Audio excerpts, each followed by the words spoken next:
Great, thank you. All right, so first item on the agenda is for commissioners attending remotely to acknowledge yourselves. So could you please do so? Jeff Schulman. Connor Daly. Andrew Savage. And Tim George, thank you. Item number 2 is the agenda. Do I hear a motion to approve the agenda as proposed? So moved. Second. Thank you. All those in favor, please signify by saying aye. Aye. Aye. Any opposed? We have an agenda. Item 3 is public forum, so there's no one in the room. Jesse, is there anyone online? Nope. Okay, then we will close down public forum. We will move on to item 4, which is an action item. And I'd be willing to entertain a motion to recommend that the Board of Finance and City Council approve the execution of a ground lease with Beta Technologies for Area 5 as outlined in our agenda packet. Do I hear a motion to that effect? So moved. It's moved by Connor. Is there a second? Second. Second by Jeff, and discussion to be led by Nick. Yeah, thank you, Tim. Thank you for convening the meeting this week. So like I mentioned at the regular meeting, so that we can move to the subsequent Board of Finance and City Council meetings. As the agenda item states, this is a new ground lease with Beta Technologies. A little background here is we have advertised and continue to advertise all available aeronautical spaces at the airport on our website. We've had this published for almost about a year and a half, just over a year and a half, where we had 5 unique spaces identified for future aeronautical development. Aeronautical defined really to support something that would need access to or from the runway or to and from the terminal ramp, specific to aircraft. Obviously, hangars and those types of systems would be eligible for that aeronautical space. In your packet, you'll see a couple of different documents, and I apologize. There are 2 new versions of those documents because we did have I had an error in the calculation of the lease rate itself. So my memo and the actual lease document has been updated. We have advertised, as I mentioned, for almost a few years now, at 50 cents per square foot per year for vacant ground space. That is our normal and fair market value aeronautical rate. The original calculation was on a monthly basis, so that's where the correction was. Beta Technology, we did have somebody originally reach out to us approximately 10 or so months ago to develop on this site. However, the funding was not able to be secured, so it remained available for other folks to bid on it. Beta Technologies came forward and requested to negotiate this particular space. We call it Area 5 because it literally is labeled as number 5 on that publicly available space document on our webpage. That Area 5 space is about 27,000 square feet, which is a relatively tiny space on an existing apron. Today, that space is vacant. There's nothing on that area. It's not being used. Hasn't been used since we built the apron that it sits on. That apron is called the Valley West apron. We built that almost 20 years ago, if not even longer ago. So it's been a vacant spot for quite some time. What Beta is requesting to do is to build a small hangar on that area to support their general aviation as well as their electric aviation storage needs. That hangar would be solely funded by them. No expenses from the airport would be put into this space, and our annual income on this space would be about $13,000. So a very small space. Again, that's an updated number. It is not 168,000 or the prior number. It's about $13,000 a year. This is also adjacent to existing ground space that Beta currently occupies, that is currently under lease as well. There are still available spaces to propose a project or an aviation activity, and that will remain posted on our website. We have not removed Area 5 on the actual document, but that will come off after we get signatures on a lease dried on the paper. This is a 30-year lease, which is consistent with some of their other leases that they put the approximately the same amount of capital into their project. Again, this is a 50 cents a square foot per and I see another error in the updated memo too. This is 50 cents a square foot per annual amount. So that's that $13,000 or about $1,100 a month for that square footage. What we're asking for is your recommendation to Board of Finance and City Council, so that per charter, the mayor of Burlington can sign the lease agreement. I think I covered each item in there. Yes. Thank you, Nick. Commissioners, any questions for Nick on this? Nick, can you give me a better sense of where it is exactly? It's a little hard to tell from the map that I'm looking at.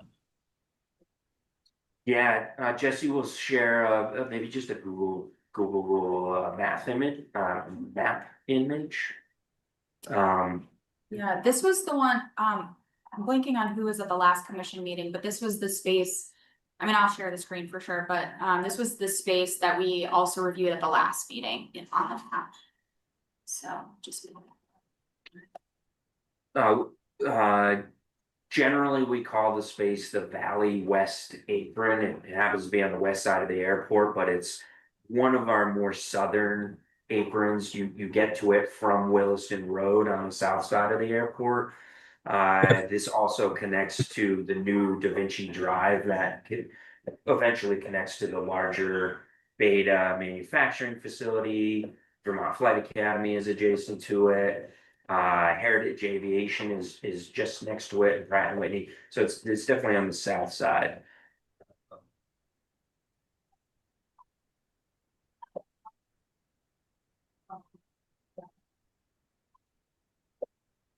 There you go. So this is.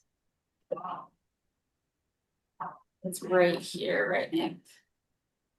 Correct. Can you, So maybe point at the terminal on where terminals. Yeah, Yes, you so have the- your bearings there, Alright. Jeff. yep, I do. Okay, yeah. All right. So the terminal is to the left side of the screen, and the yellow road that's highlighted, that's Williston Road, Route 2. Yeah. And then the Valley West Apron connects to our taxiway golf at the very end of the runway. And And total it's square footage is what? About 27,000 square feet. Okay. And they're gonna pay for all of the capital, construction costs, and then after 30 years, it becomes the airport's. That is correct. Unlike some of the other spaces, specifically the manufacturing space, if you recall, there was, I think, $11.1 million of infrastructure that the airport really needed to install just to make that space buildable. That was in an old quarry. We didn't want to get a loan or fund that, so we gave them credit for those infrastructure improvements. Unlike that, this space is move-in ready, utilities are adjacent to it, so we are not putting in, we're not putting in any capital or any operating funds to get this space ready. Not Heritage, but Beta is putting in all of the funding, including the capital to build the building. 30 years from now, that building will be the airport's. And there is capital reserves in this lease, just in case we need to improve it at that particular time. You know what the cost is to build it, roughly? Right now, they're looking at about a $3 to $3.5 million project. Okay. Thank you. There also is no rent credit associated with this one. The effective date of this lease is the signature date. So the revenue stream will come in pretty quickly.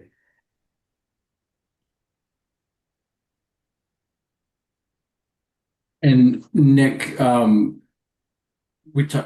guess I am curious about just the fair market value determination. Can you just walk commissioners through where the 50 cents comes from?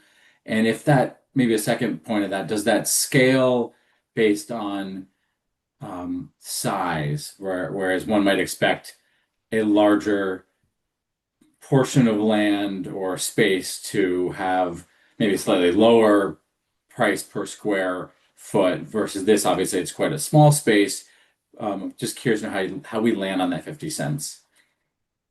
Yeah, so a few years ago, we did a fair market analysis for both buildings and ground space at the airport. At that particular time, both with existing leaseholders, again, ground and building leaseholders at this particular airport, and then comparing them to some other equivalently sized airports. That's how that kind of originated as a normal fee for, in this case, ground rent. Again, at that time, it was about 42 to 44 cents a square foot. That's now gone up to 50 cents a square foot, which is slightly elevated to account for the time that our posting was going to be out there, and is also consistent with all other leaseholders at the airport. Unfortunately, the FAA has lots of guidance around aeronautical fair market values at airports. So by determining these fair market studies, determining other equivalently sized airports, if it makes sense, and then really looking at a fair rate across this airport, that's how we determined a 50 cents a square foot is an appropriate fee for ground rent. That equates to about 4.1 cents a square foot per month. On a building rental rate, obviously that's going to go up. There's more costs, there's more expenses. That'll go up pretty substantially. Outside of aeronautical spaces, that equation does change again. Now the fair market value really is consistent with the region and the industries, whether it's industrial or other spaces. So a normal commercial building might be between, specifically buildings, between $8 to $14 a square foot on an actual building lease. But inside the airfield, aeronautical, lots of guidance and lots of information that we have to collect and advertise based on that FAA, all of the FAA documents. Thanks, Nick. And I should mention too that the ground rental rate specific to Beta on their other spaces is slightly less. So when we leased that out a few years ago, it was about 3.8, 3.9 cents a square foot monthly. This is about 4.2 cents a square foot monthly, or 50 cents a square foot annually.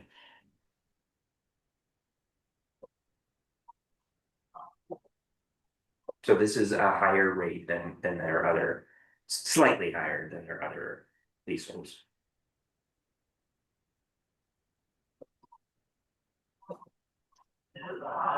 All right. Connor, did you have anything on this?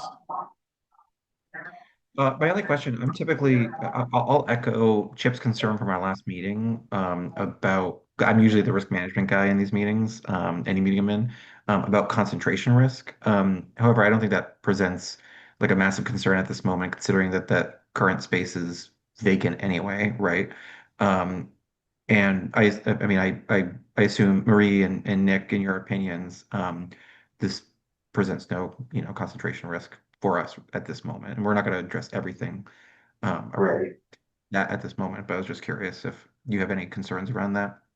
Yeah, if this were the last available developable space, I would say yes, absolutely. We need to make sure we're not doing this, but there are 2 or 3 large spaces yet to develop at this airport that again have been vacant for decades, that risk for us goes down. It also approaches some level of risk too, as we start heading towards less available space. We need to then adjust our conversations with the same tenant. And that would be bringing in FAA more into the conversation, because if we say no to somebody, we have to have a valid reason as well. And that could pose some risk out there. In this particular case, proximity, location, more available space, master plan, we have more space that we potentially will have available as well. We're working with South Burlington on that. So there's opportunities for additional rental space, again, specific to aeronautical. Cool, thanks.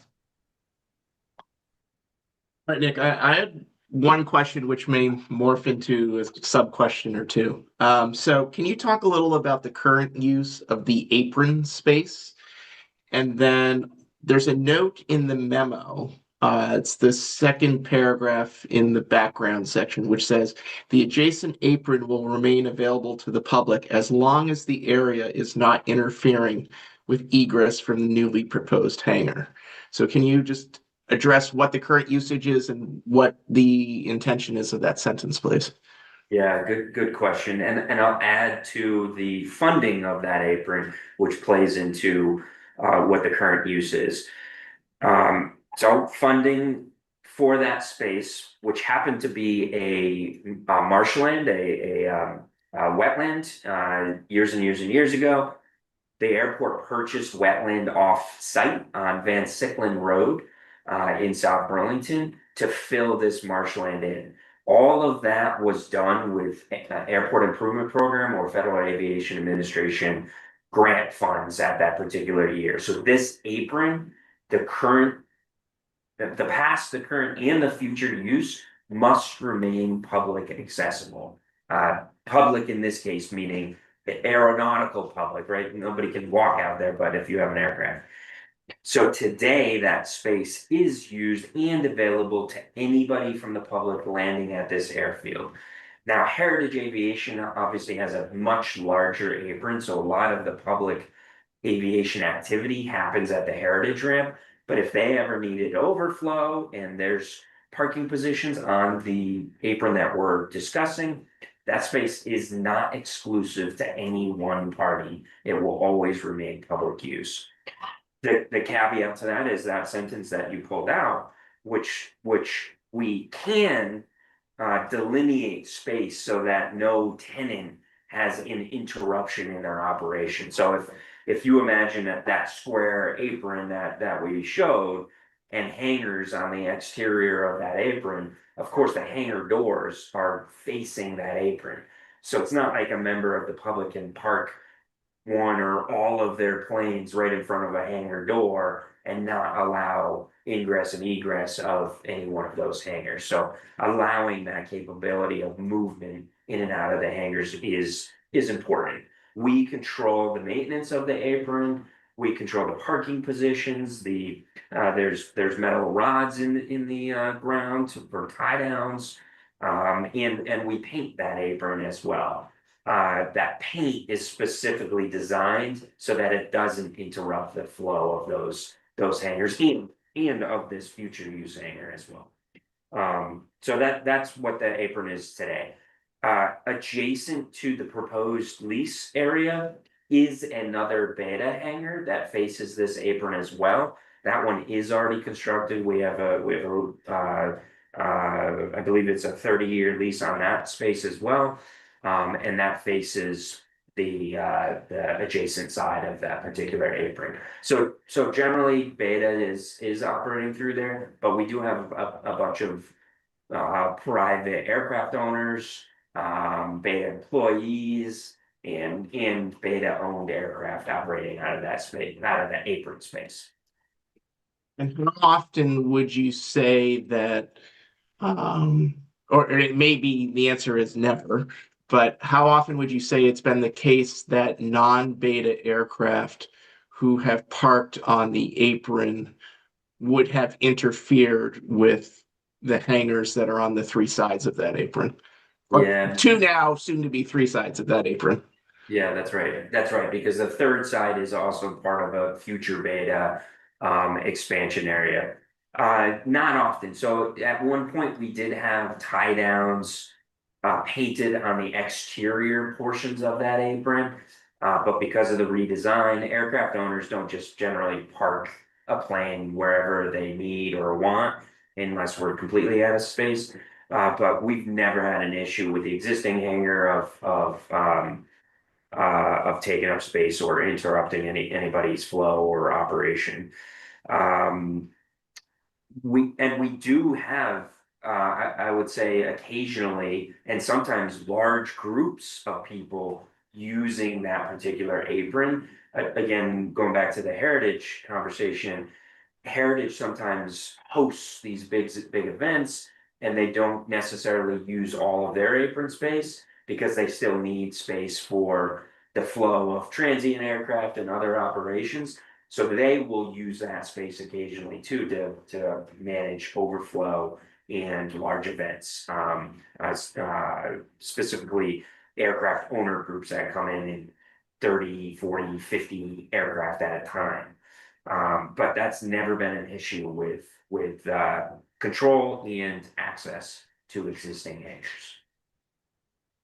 And then my last question does come back to that sentence. So, and what you explained before about that being public use. So does it become an issue if there is insufficient space for non-beta aircraft on that hangar if we don't have a place for them to park their aircraft, if that entire apron is supposed to be for public use? Yeah. No, not if this were the similar to the available lease space, if this were the last apron on the airfield that is available for that, yeah, I would say that might be a challenge if we're completely full and out of overflow space.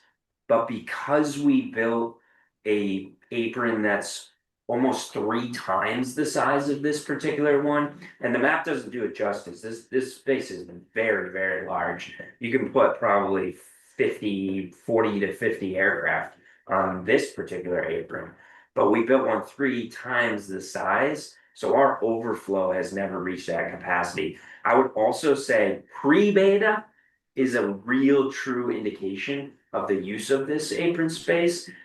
We actually never had aircraft tied down to this area. We didn't have the flow, we didn't have the operation.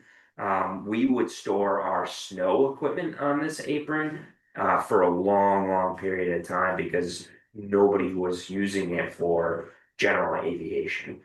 Now that we're much busier and our operations have probably doubled since that time period, having this as overflow and our south apron, which is that 3 times larger apron, is wouldn't take us to a point where we didn't have space for public to park. Now, Beta is still part of the public, Heritage is part of the public, all of these entities. So they too have the availability to park their planes, and it is first come, first served. Commissioners, any other questions for Nick on this topic? All right, hearing none, all those in favor, please signify by saying aye. Aye. Any opposed? The motion carries. Item 5 is commissioner items, and this actually doesn't need to be here, but since it's on the agenda, are there any items that commissioners wish to propose at this time? All right, we'll close down item 5. Item 6 is follow-up items. Are there any items from this meeting that we wish Nick or airport staff to follow up on for our next meeting? All right, hearing none. Item 7 is adjournment. Do we hear a motion to adjourn? So moved. It is moved by Connor. It looks like a second by Andrew. All those in favor, please signify by saying aye. Aye. Any opposed? we are adjourned. Thank you, everyone, for carving out time on this day. I appreciate it, and we will see you in a few weeks. Awesome. Thank you, everybody. Thank you. Everyone.